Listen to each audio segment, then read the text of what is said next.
So, good evening, ladies and gentlemen. My name is James and I run Freddie Fletcher Limited. We're a same-day courier company running up and down the UK every single day.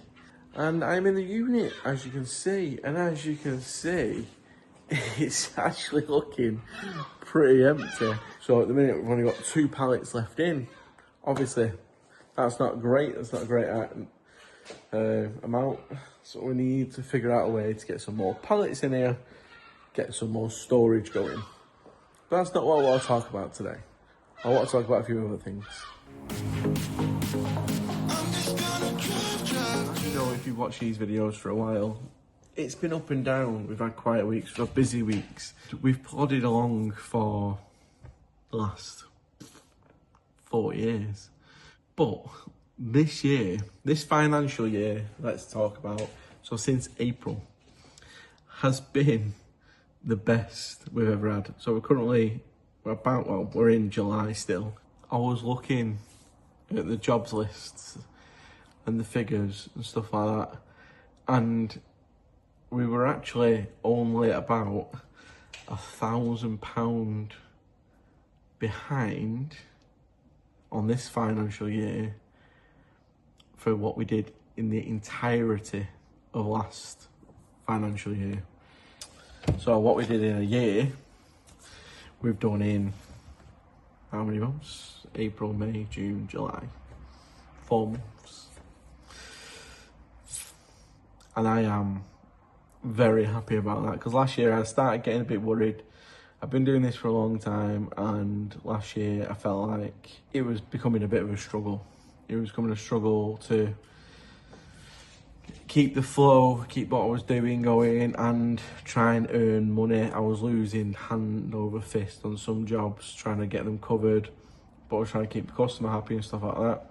This year, so far, I've been a lot more reliant on the lads in the WhatsApp group, and I really appreciate all of them. For instance, today, we've got 13 bookings out, and out of the 13, 12 are out of the group. And the one that's not in the group is the one I'm having issues with today. So I've got a CX driver, Scotland job. He's picking up today, delivering tomorrow. And I asked him to pick up between 2 and 3 o'clock. I checked on the CX at 3 o'clock and it said he was on site. So I was like, oh, great. And I was out and about with Freddie, trying to keep him entertained, working from home full time, and the kids being off for summer holidays, and me and Leanne both work, and we both need to be doing work. It's hard to keep them both entertained. So Leanne took him out for a few hours this morning, I took him out for a few hours this afternoon, just to try and keep him out of the house, keep him entertained, keep him doing something. And I had everything covered, everything was sorted, everything was running smoothly. I've got my phone with me anyway, in case anyone needs me. That's when I checked. 3 o'clock. No, he's on site, everything looks fine. Don't need to worry about it. If he's on site, he's not phoning me saying he can't get loaded for whatever reason, that should be fine. Got home at 4:20, and as I walked through the door, my phone rang, and I thought, oh, I don't know the number, I'll answer it. It was the driver, the Scottish driver. And he said, I'm really struggling to find this collection. I said, what do you mean you're really struggling to find the collection? He was like, well, you've given me this on this industrial estate. And I said, yeah, and I gave you a description. If you Google that address on Google Maps, it says it's closed, but it's not. It's been reopened as this new facility. Yeah, but I can't find it. I went, it's 4:20. You're supposed to pick up between 2 and 3, and you might yourself on site at 3. He was like, yeah, I've been driving around since 3. I was like, have you really? He's like, yeah. I was like, why have you not phoned me earlier? Then he was like, oh, I thought I found it, but then I was in the wrong place, and blah, blah, blah. So got to give him the benefit of the doubt. I've not actually checked the tracker yet. I don't know what time he actually got there, if his tracker was on or not. But 4:20, they closed at 4. It's a timed collection. Got to be collected on that day. And they can be very funny if you don't collect the right time, the right date. Sometimes they put it back into stock and you got to reorder it, and it can take 5 to 10 days. The job starts tomorrow. So I said, go there. I'll give you the directions over the phone, give him the directions, sent him a picture of what the building looked like and everything. Even though he'd already had the directions before, he managed to find it this time. and the office staff were still in. And he said, yeah, the warehouse is shut now, but if you come back, we're open from 5 a.m. We'll load you because you did try and come today. So very luckily enough, he will be getting loaded tomorrow. Fingers crossed, as long as they keep their word. But it shouldn't have been like that anyway. I've kept the customer in the loop since I found out about it. Obviously, they're happy that it is being able to be collected tomorrow, and it's not a distance job. The entire job's 7 miles. So they're fine with it as long as it does get collected in the morning. Driver's agreed to go back in the morning, says it was his fault and he was late and he's sorry. But if you booked for a time collection and you mark yourself on site at the time you're supposed to be there, but then you're not there for an hour and a half, seems a bit fishy to me. Seems like he's marked himself on site to try and get away with it, and then when he's realised he can't find the place, then he's had to phone me and go, oh, I can't find it. But he would have been late anyway, so even if he did find the place, he wouldn't be picking up. Would he have lied to me and told me he picked up and then gone for it in the morning? Maybe, don't know.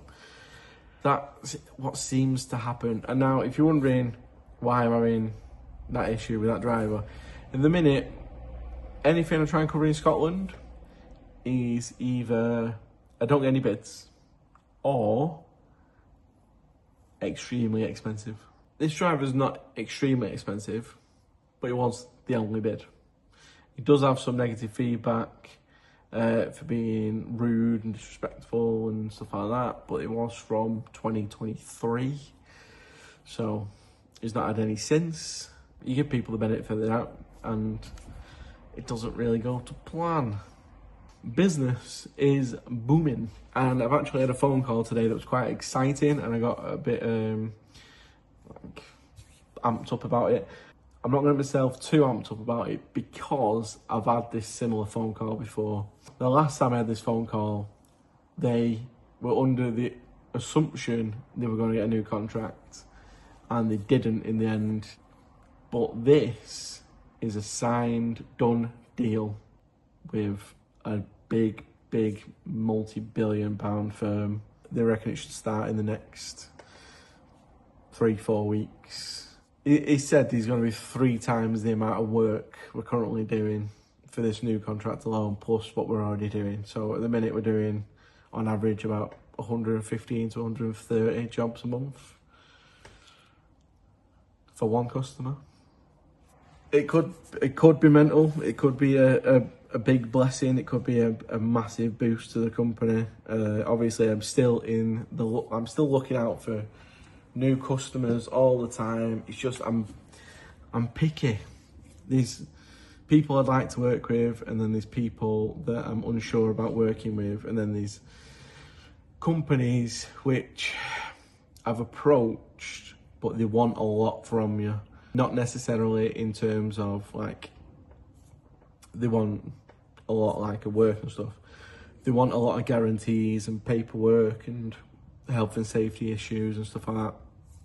There was another communications company, and they passed me over to who they use to gain their suppliers. I don't know if I've already mentioned this or not, but basically they wanted every driver that did a collection from their place to have a health and safety training certificate, a full list of how to load and offload a van from me, and training on how to load and offload and strap. It would work if I had my own fleet of vans and my own drivers, but I can't expect subcontractors, especially not CX subcontractors, to do what they were asking. There was unpaid courses and stuff like that they wanted people to take before they were allowed to even go in their yard to load a van and stuff like that. It was a bit excessive, if I'm being completely honest. Health and safety gone mad. We want everyone to be safe and stuff, but that's why we wear PPE, we wear steel toe cap boots. Like, if you want to go and do a manual handling course, you can do one, but you don't necessarily need to because you're a driver and you should be getting loaded and offloaded anyway. Yeah, anyway, it was a bit excessive.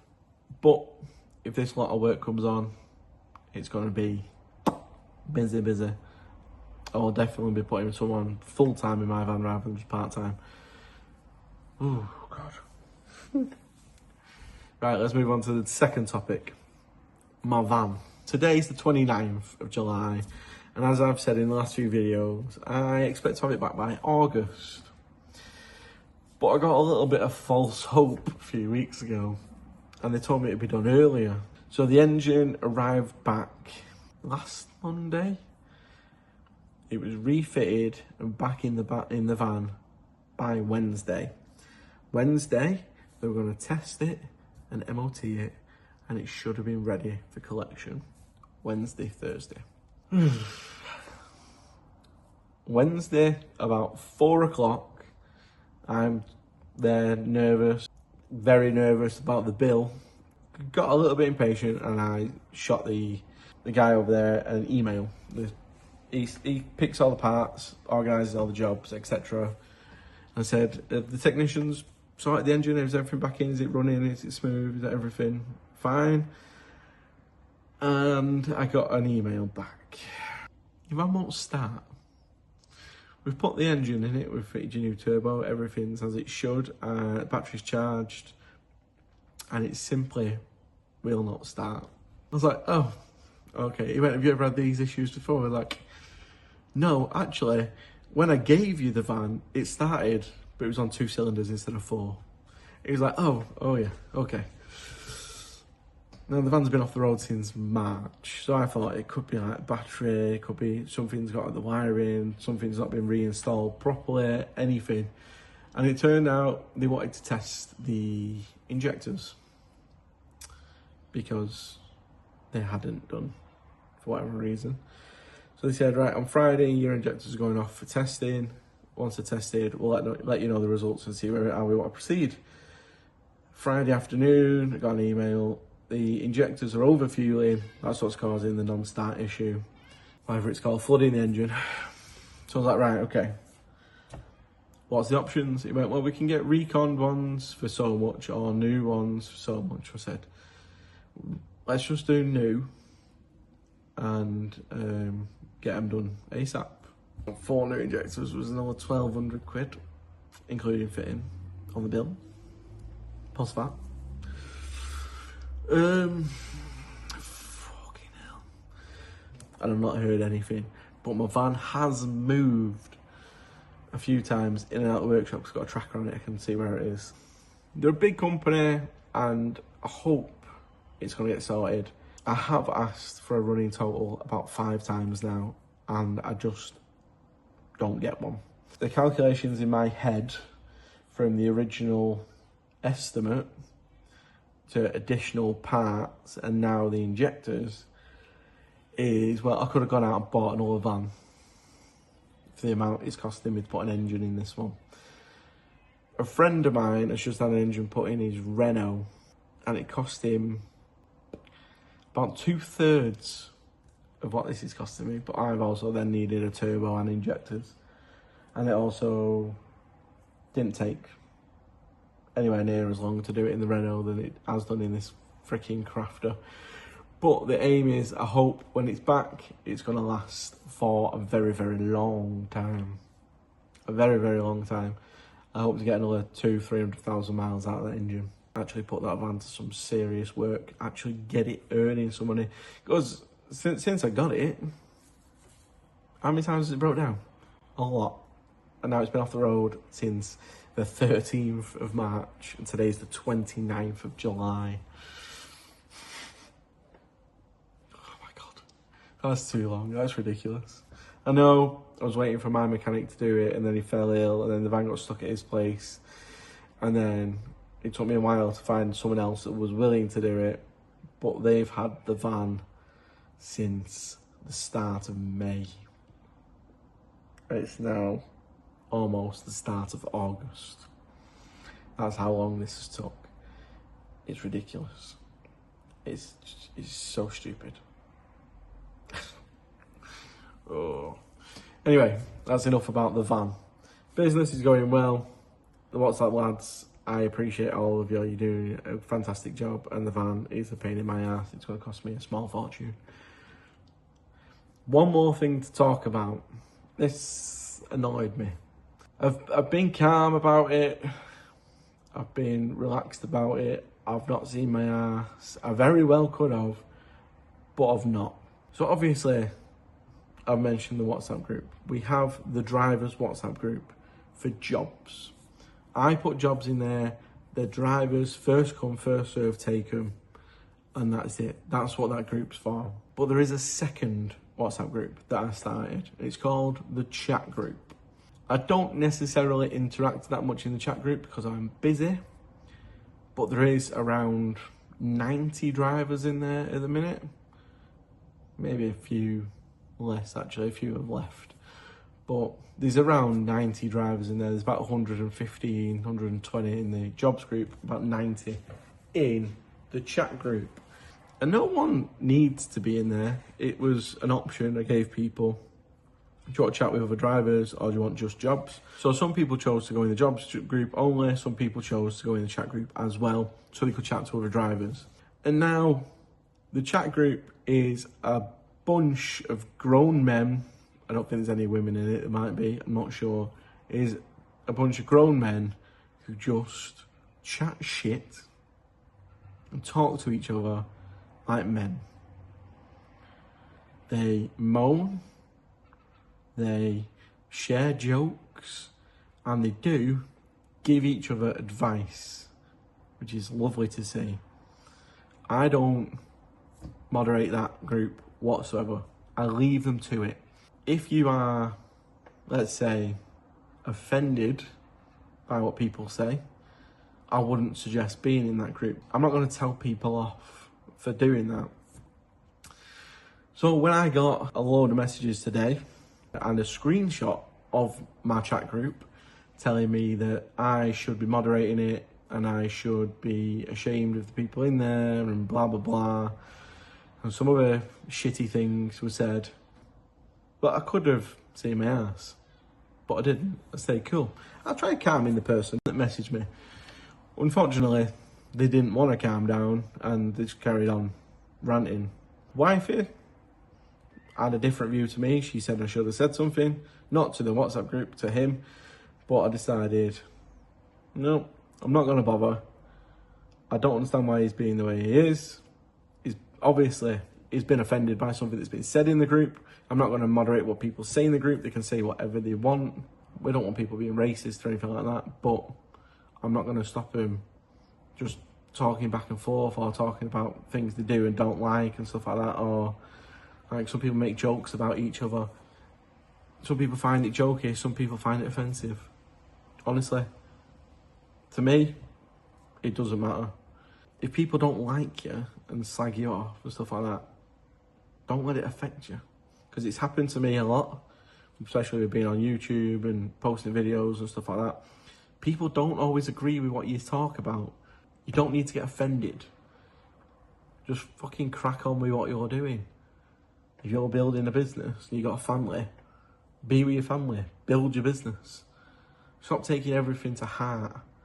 That's something I learned a long time ago, about a few years ago, because I used to get offended by things people said and I used to be like stressed out or I used to fight back and attack back. But what's the point? It doesn't matter. I post these videos, I post them for me. I've got a terrible memory. I like watching some of them back every now and then. I post them to help people. I post them to document what I'm doing. I post them for whatever reason I want to post them. I try and be consistent. I try and do one a week. I was doing 2, 3 a week not that long ago. But then I ran out of ideas of things to talk about. If you want to post about whatever you're doing, expect some backlash because it's going to happen. If you are in my chat WhatsApp group and you are screenshotting it and sending it to other people, please leave the group. Because I was very busy this morning and I did not need the 20, 30 messages I got. I didn't. I couldn't be arsed with them. But I am very polite and I like to stay friendly with everybody because why not? What's the point in having enemies if you don't need them? Spending my time replying to their messages when I was actually in the middle of phone calls and emails and arranging jobs just took up unnecessary time. So if you want to go and screenshot what other people have said and send it to other people that it's said about, stop or leave the group. Because I'm not putting up with that. Sorry to end it on a sour note, but thank you all for watching. Please like, subscribe. I'll catch you on the next video. Let me know how your courier company is doing down below, or your company or your startup or whatever you're doing. For those who are wondering, Wifey's new business is absolutely flying at the minute. She's doing fantastic. I'm very, very proud of her. She's absolutely smashing it. Goodbye, guys, ladies and gentlemen, whoever's watching. Bye-bye.